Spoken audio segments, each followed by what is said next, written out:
Clássico é jogo grande. Clássico é onde se mede a coragem, a estratégia e a frieza de quem entra em campo. E foi exatamente isso que o Vitória mostrou no BAV mais recente, um time organizado, preparado e, principalmente, obediente ao que Jair Ventura desenhou para a partida. Mas não foi apenas uma vitória na bola. Foi uma vitória na tática, na entrega e no domínio mental de um jogo que exigia mais do que talento individual. O Vitória não só venceu o Bahia, como engessou as ações ofensivas do adversário em quase todos os setores do campo. O Vitória entrou com uma formação bem clara, um 5-4-1 que se transformava conforme a bola mudava de lado. Quando o Bahia tentava progredir, a marcação rubro-negra subia. Não era uma pressão desenfreada, era uma pressão pensada. Cada passe para trás do Bahia acionava um gatilho. Se o zagueiro tocava no goleiro, subia mais um. Se o goleiro voltava no lateral, subia outro. E nisso, o Vitória foi encurtando os espaços, controlando os corredores e sufocando a saída de bola tricolor. Uma superioridade numérica constante na zona da bola foi o cartão de visita do time de Jair Ventura. E não foi só uma ou duas vezes. Era nítido quanto o Vitória conseguia emparelhar ou até sobrecarregar os lados onde o Bahia tentava criar. 4 contra 3, 3 contra 2, sempre com jogadores bem posicionados, cobrindo espaços, e sem deixar a bola limpa para o Bahia acelerar. Os pontas tricolores, como Ademir e Tassiano, foram praticamente neutralizados. Ademir, por exemplo, recebia e era forçado a voltar. Não havia espaço. O Bahia ficava preso no perde-a-volta de passes laterais, e quando tentava mudar o lado da jogada, o Vitória já tinha feito o balanço defensivo completo. Era um verdadeiro jogo de xadrez com peças que sabiam onde deveriam estar. Outro ponto importante foi a perseguição individual em setores críticos. Zé Marcos, por exemplo, não largava o Rodrigo Nestor, mesmo em distâncias maiores. Ele saía da linha de 5 para seguir o meio adversário, travando o jogo entre linhas que o Bahia tanto busca. E essa postura não era isolada.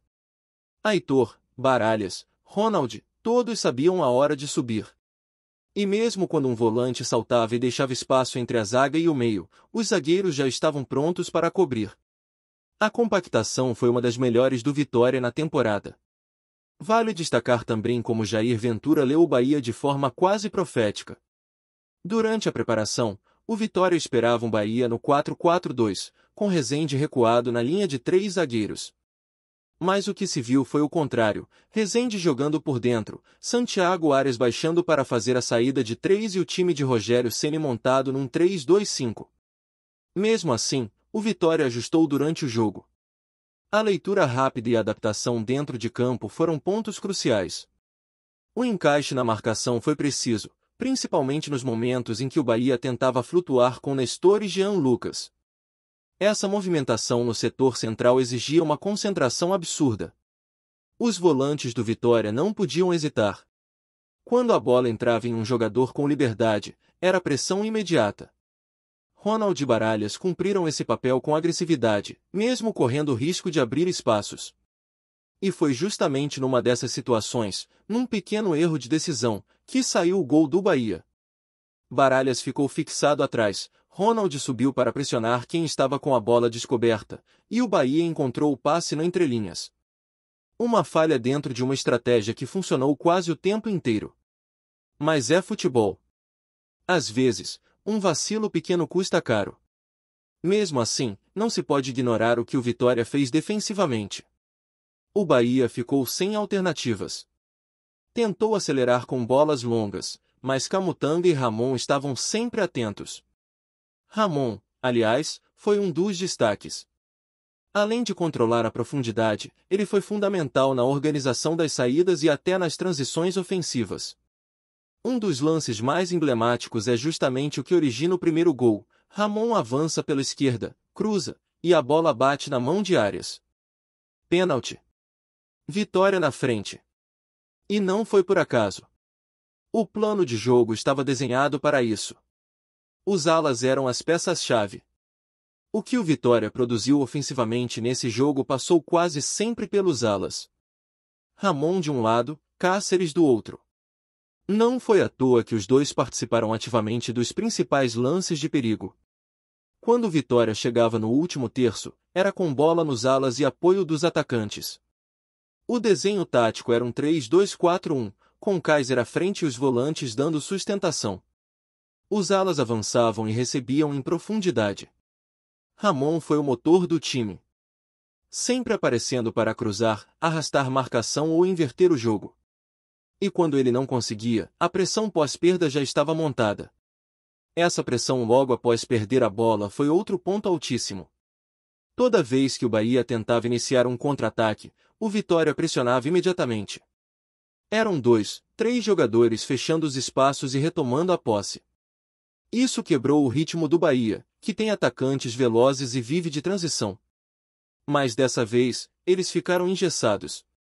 O Vitória impediu que o jogo saísse do controle. E quando o Bahia forçava uma bola longa, a defesa rubro-negra estava sempre bem postada. Edu, por exemplo, teve papel fundamental na cobertura do lado direito. Cortou várias tentativas de jogadas em profundidade, sendo um dos responsáveis por travar as subidas de Sanabria e Ademir. A consistência tática se manteve até o segundo tempo, quando o Bahia voltou tentando pressionar mais. Ainda assim, o Vitória seguiu dominante na marcação. O Bahia rodava a bola, ia de um lado para o outro, mas não conseguia entrar. Tentava pela esquerda, pela direita, pelo meio. Nada funcionava. Os cruzamentos não saíam, a infiltração não aparecia e as triangulações morriam antes da área. Foram 80 minutos de controle absoluto. E só nos 10 minutos finais, com algumas mudanças do Bahia e o cansaço do Vitória batendo, é que o adversário conseguiu criar algo mais perigoso. Ainda assim, nada suficiente para mudar o destino do clássico. E é aí que entra o mérito do trabalho de Jair Ventura. O time sabia o que fazer. Sabia onde pressionar, onde esperar, quando saltar. Isso não se constrói da noite para o dia. É padrão, é repetição, é treino.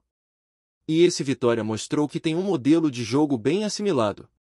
Claro que há falhas, como no lance do gol sofrido. Mas são exceções dentro de uma estratégia que funcionou durante praticamente o jogo todo. E mais do que isso, funcionou contra um adversário que tem investimento maior, elenco mais badalado e vinha com confiança. O Vitória não se intimidou. Jogou como grande. E venceu como tal. E olhando para o que vem pela frente, especialmente o duelo contra o Santos de Vojvoda, essa atuação serve como espelho. O Santos também tem um ataque móvel, com jogadores de velocidade pelos lados e um falso 9 que flutua muito. O encaixe na marcação, mais uma vez, será determinante. Manter os 3 zagueiros, segurar bem os laterais adversários e disputar o jogo com inteligência. Contra o Bahia, o Vitória mostrou que sabe competir. Agora é repetir a dose fora de casa, com foco, intensidade, claro, mais uma vez, usá-las como protagonistas. Depois de um clássico vencido na estratégia e na entrega, o Vitória agora vira a chave e se prepara para encarar o Santos fora de casa, em mais um confronto decisivo na luta para se consolidar longe da zona de rebaixamento. E o duelo contra a equipe comandada por Juan Pablo Vojvoda promete ser intenso, porque o estilo do Santos é bem diferente daquele Bahia enfrentado no Barradão. Se o tricolor baiano tentava construir por dentro e apostava em variações táticas com posse de bola cadenciada, o Santos é mais direto, veloz e explosivo, principalmente pelos lados do campo. E é justamente aí que o Vitória vai precisar repetir, ou até melhorar, a sua postura tática. O time paulista vem atuando com um trio ofensivo extremamente móvel, formado por jogadores que não ficam presos à posição. O Barreal, pelo lado direito, é rápido, agressivo, tem drible curto e costuma buscar o fundo com facilidade. Do lado oposto, Guilherme aparece como um dos destaques da equipe, sempre buscando a diagonal, partindo do lado esquerdo para dentro, aproveitando qualquer espaço gerado entre lateral e zagueiro. No centro, o comando de ataque vem sendo ocupado por um falso 9, o Lotaro Dias, que tem a função de flutuar entre as linhas e atrair os marcadores para abrir brechas. Essa movimentação constante exige muita atenção, principalmente dos zagueiros centrais e dos volantes que costumam saltar na pressão. Por isso, a manutenção do esquema com 3 zagueiros é mais do que uma escolha segura, é uma necessidade diante do estilo ofensivo do Santos. Sem Camutanga, suspenso, Edu deve seguir como titular, fazendo combate direto ao lado de Lucas Silva e Zé Marcos, que mesmo oscilando bastante na temporada, deve seguir como opção por falta de alternativas mais seguras no momento. Ramon, mais uma vez, terá papel fundamental não só na cobertura, mas na transição ofensiva. E do outro lado, Cáceres precisa manter a consistência defensiva apresentada no clássico, porque vai enfrentar um lado do campo em que o Santos costuma ser agressivo. Nas alas, a expectativa é que Jair Ventura mantenha a mesma estrutura do BAV. Isso porque o funcionamento ofensivo e defensivo passou muito pelos dois alas. No primeiro tempo contra o Bahia, quase todas as jogadas passaram por eles. Ramon, por exemplo, criou a jogada do pênalti, iniciou a jogada do segundo gol e foi responsável por grande parte das investidas pelo lado esquerdo. Do outro lado, Cáceres apareceu bem tanto na recomposição quanto nas infiltrações. Ele, inclusive, finalizou 2 vezes com perigo e foi peça decisiva na área. Em jogos fora de casa, esse tipo de participação dos alas se torna ainda mais importante, porque é comum o Vitória ter menos posse e precisar de eficiência nos momentos em que atacar. No meio de campo, a dúvida maior gira em torno da permanência de Ronald. Apesar de algumas críticas da torcida em jogos anteriores, Ronald tem executado bem o papel de pressionar com intensidade e acelerar a transição. Baralhas, seu parceiro de volante, também tem crescido de produção, principalmente quando consegue ocupar os espaços no momento certo. A função desses dois vai ser essencial diante de um adversário que busca constantemente a movimentação entre linhas. O Santos de Vojvoda gosta de verticalizar o jogo com rapidez, e qualquer espaço entre volantes e zagueiros pode ser fatal. É por isso que o comportamento dos volantes precisa ser quase perfeito. Nos momentos em que a bola estiver descoberta, o salto precisa ser certeiro. Não pode hesitar. Não pode recuar demais. Se o portador da bola tiver liberdade, o Santos vai aproveitar com passes em profundidade ou infiltrações rápidas. Então, o que funcionou contra o Bahia precisa ser ainda mais afinado. A sincronia entre pressão e cobertura será um dos pilares para conter a agressividade santista. No ataque, o Vitória deve apostar na velocidade para explorar a linha alta do Santos. Mateuzinho aparece como o nome mais provável para atuar aberto, já que Eric segue fora. Com Osvaldo já sem o mesmo fôlego para jogos mais intensos, Mateuzinho traz mais vigor físico e pode oferecer mais profundidade.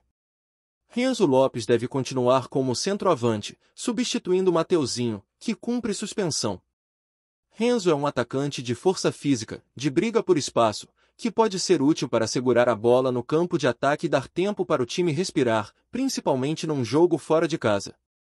A expectativa é entender como ele vai se comportar começando a partida, já que a maioria das suas aparições até aqui foram em momentos de segurar resultado ou para brigar em bolas aéreas. É importante também entender que esse jogo exige uma postura equilibrada. Não dá para só se defender, mas também não dá para sair para o tudo ou nada. O Santos tem um meio-campo muito dinâmico, com jogadores que aparecem bem na área e participam da construção. Se o Vitória conseguir controlar essa faixa central, pode equilibrar o confronto. O retorno de Ricardo Ilera ao banco também traz uma opção de qualidade para o segundo tempo, caso o jogo peça mais organização com a bola. Nos bastidores, a comissão técnica viajou com otimismo. A fala de Jair Ventura no embarque foi clara: o time precisa do apoio da torcida e acredita que pode repetir o desempenho do clássico. A confiança está alta, mas com os pés no chão. A preparação foi curta, com apenas um treino tático no domingo. Nos dias anteriores, o elenco fez apenas trabalhos físicos e regenerativos. Ou seja, o que vai entrar em campo é o que já está treinado há várias rodadas, o padrão que foi consolidado nos últimos jogos. Gostou da informação? Deixe seu like, compartilhe com os amigos e comente sua opinião sobre o que está rolando no esporte. Quer saber mais sobre seu time favorito? Continue acompanhando o Nordeste Sport News. O mundo do futebol baiano e, quem diria, do futebol nacional, amanheceu em polvorosa nesta sexta-feira. Em uma decisão que promete gerar discussões acaloradas e noites em claro para torcedores e comentaristas, a Confederação Brasileira de Futebol, CBF, confirmou oficialmente a atribuição de 6 pontos extras ao Vitória. A decisão, ainda envolta em mistério sobre os detalhes que a motivaram, já é tratada como um verdadeiro tapetão e promete transformar a configuração da tabela da Série B. Segundo fontes próximas à diretoria da entidade, a decisão não surgiu do nada. Há semanas circulavam rumores de irregularidades envolvendo adversários do Vitória, que, ao que tudo indica, acabaram favorecendo o clube rubro-negro. O resultado dessa apuração, no entanto, só foi oficializado agora, pegando de surpresa torcedores, jornalistas e, principalmente, os rivais diretos que, até ontem, acreditavam ter a situação mais tranquila. O impacto imediato na tabela é avassalador. O Vitória, que vinha flertando com a zona intermediária da competição, agora dá um salto importante rumo às primeiras posições, reacendendo esperanças de acesso e deixando os concorrentes diretos em alerta máximo. Nos bastidores, comenta-se que treinadores e preparadores físicos já começaram a recalcular estratégias, sabendo que terão que enfrentar um time com moral renovada e, provavelmente, ainda mais motivado. Enquanto a torcida comemora, a internet ferve com especulações. Alguns falam em processos, outros em protestos e pedidos de revisão por clubes que se sentiram prejudicados. A palavra tapetão nunca esteve tão em voga, e debates acalorados invadem programas esportivos, redes sociais e grupos de WhatsApp. Isso pode mudar toda a dinâmica da competição, disse um comentarista de peso, lembrando que 6 pontos podem ser a diferença entre o acesso e a frustração. Para o Vitória, porém, o clima é de festa. Os dirigentes já estudam a melhor forma de capitalizar o momento, prometendo novidades na comunicação com os torcedores e reforçando a confiança da equipe. Nos gramados, a expectativa é de um time mais leve, quase sem pressa, com a moral lá em cima e o coração da torcida batendo acelerado. Se a confirmação da CBF vai se traduzir em títulos ou apenas em um alívio momentâneo, só o tempo dirá. Mas uma coisa é certa, o campeonato nunca mais será o mesmo depois desta decisão.